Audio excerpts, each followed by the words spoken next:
Ça fait bientôt 4 ans que je pratique, parce que ça a commencé en accompagnant les camarades dans les différents concours des communes de musculation. Et après j'ai pris goût, je m'y suis mis. Un mentor, je dirais Gilbert Quigné, puisque c'est avec lui que j'ai commencé, la base. Puis après je me suis orienté vers le powerlifting, où j'ai pris goût.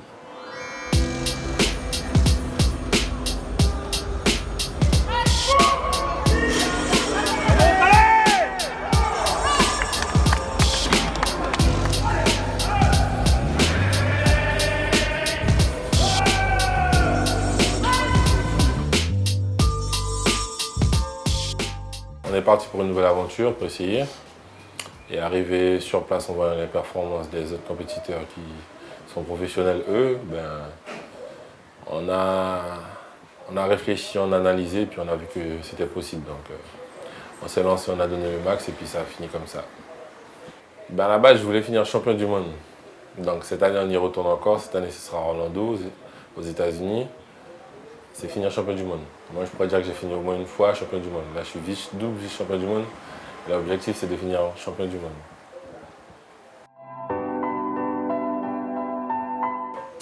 Arriver au Boss of Boss. En fait, le Boss of Boss, c'est un concours où on ne peut pas s'inscrire. C'est où on se fait repérer. C'est aux États-Unis. On va dire que c'est l'élite mondiale. Il faut faire minimum 900 kilos au total. Et après, on reçoit un courrier, une invitation, disant comme quoi, ouais, vous méritez à être invité dans cette compétition-là. Là, ce sont les dieux, comme on les appelle chez nous. C'est des gars qui soulèvent 300 et quelques kilos, 400 et quelques kilos. Ce sont des dieux.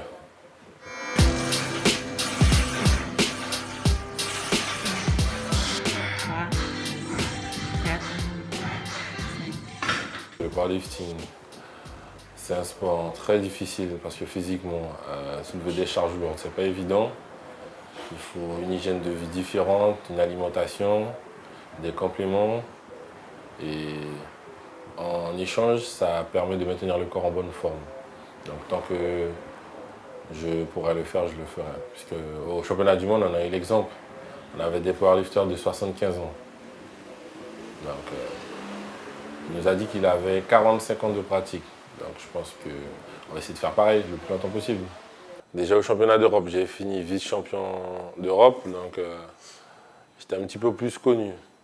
Donc après les championnats du monde même, on fait appel à moi pour 2-3 petits conseils, tout ce qu'il y a à la salle. Tout le monde est un peu derrière moi. Mais bon, à la base, tout le monde ne pensait pas que j'allais aller jusque-là. C'était un plaisir au début. Et après, quand j'ai dit la première fois que je partais au championnat de France, on n'est peut-être pas parti par rapport aux grèves qu'il y avait eu. Donc on est parti au championnat d'Europe en Finlande. Et c'est là que tout le monde a vu vraiment que j'étais à fond dedans.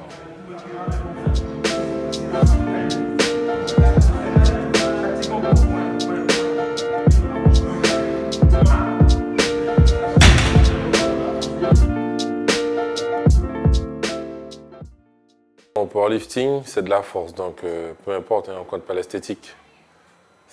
Plus on lève lourd, mieux c'est. Donc au niveau alimentation, on mange normalement, on essaye de manger un petit peu sainement au niveau de la viande. Tout ce qui est viande rouge est conseillé, poisson. Bon, j'aime pas trop le poisson, mais c'est plutôt de la viande rouge, du blanc de poulet, du riz en grosse quantité avec des pâtes. Mais sinon, après, on n'a pas de régime précis comme les bodybuilders le font.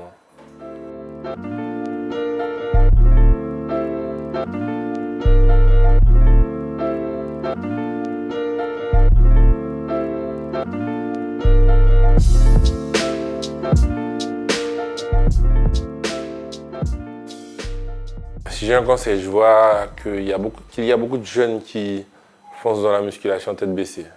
Il ne faut pas faire cette erreur-là.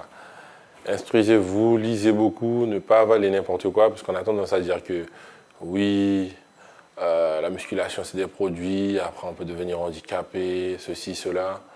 C'est faux. Il faut juste bien se renseigner, puisque moi, la preuve en est, je fais 108 kilos, j'ai fini vice-champion du monde. Donc tout est possible. C'est juste histoire de bien gérer tout ce qui est alimentation, produits, mais surtout s'informer, ne pas avaler n'importe quoi. C'est pas parce que le camarade a dit que ça c'est bon qu'il faut le prendre. Même si on nous donne un produit, aller sur internet, taper le nom du produit, voir la posologie, tout ce qui s'ensuit. Faut pas avoir des problèmes de santé bêtement. Parce qu'il faut savoir que c'est bien beau de faire la musculation, mais le plus beau, c'est de faire de la musculation dans la durée, on va dire. À 40 ans, l'objectif, c'est de faire de la musculation, toujours. Comme je dis ici, il y a un modèle à Saint-Laurent, on va dire. Monsieur Patrick Deschamps, il a 52 ans, je crois, il fait de la muscu toujours. Il est aussi frais que nous, donc c'est l'objectif de tout le monde sur la durée, la musculation.